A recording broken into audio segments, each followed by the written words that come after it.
Terkait dengan Perpres PPLP, kalau kita tarik sedikit ke belakang adalah pada saat Wapres Ma'ruf Amin mendapat keluhan dari masyarakat di Banten terkait dengan tambang liar emas. Kemudian diadakan rapat antar kementerian yang pada saat itu disepakati untuk mengeluarkan produk hukum berupa peraturan presiden. Senja menghapus dunia dan luka, hampa menghapus tawa dan senyuman. Oke pemirsa, alhamdulillah online talk show yang kelima sudah kita selesaikan. Simpulan dari online talk show yang kelima ini adalah bahwa seluruh stakeholders harus bisa bekerja sama untuk bisa melakukan reklamasi eks lahan tambang. Idenya adalah bagaimana kita bisa memanfaatkan fly ash dan bottom ash dari hasil pembakaran di PLTU. Ada juga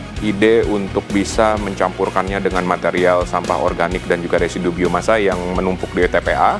Hal tersebut diprediksi bisa untuk menutup eks lahan tambang, yang mana nantinya lahan-lahan tersebut bisa digunakan untuk penanaman kembali biomasa, atau juga bisa dimanfaatkan untuk kepentingan pemanfaatan lahan baru ya. Pada intinya memang ini menarik. Karena pada saat pasca tambang mining, maka kondisinya adalah tanah dan air menjadi rusak. Tentunya perubahan ekosistem dan tentunya masyarakat mengalami perubahan sosial dan ataupun gangguan sosial. Nah, itu harus dipulihkan. Jadi bagaimana memanfaatkan lahan tambang yang sudah post mining, yang sudah selesai ditambang, bisa bermanfaat bagi masyarakat di sekitarnya.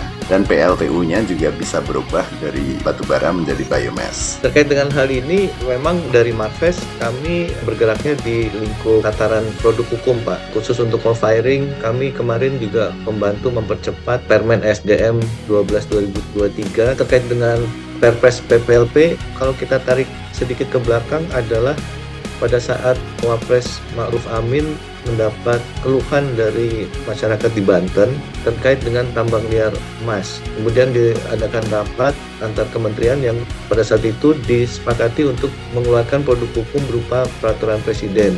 Secara singkat, Desember kemarin harmonisasi telah selesai, kemudian Kumham Dirjen Peraturan Perundang-undangan telah mengirimkan surat ke Ibu Menteri LHK bahwa proses telah selesai.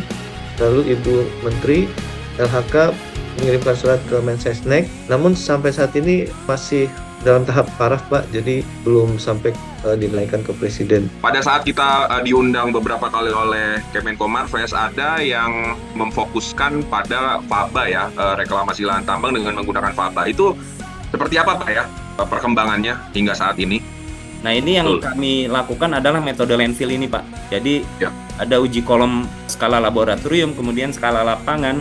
Kemudian kami juga uji coba proyek untuk timbunan. Material faba ini kita campur dengan sedimentasi di lumpur KPL, kemudian plus bokasi dan tanah humus. Nah, ini grafik pertumbuhannya. Ternyata memang campuran faba, lumpur KPL, topsoil, dan bokasi itu pertumbuhannya lebih cepat dibandingkan dengan campuran atau media yang lain. Kalau dari systematic literature review yang kita lakukan, memang namanya lingkungan, ada fisik, kimia, biologi, itu akan saling berinteraksi. Tinggal bagaimana komposisinya yang pas gitu ya. Setelah membahas begitu banyak materi pada online talk show yang pertama sampai yang kelima, kini kita coba untuk kembali ke ranah biomasa untuk kepentingan co-firing. Saksikan online talk show yang ke-6 Selasa 9 Juli 2024.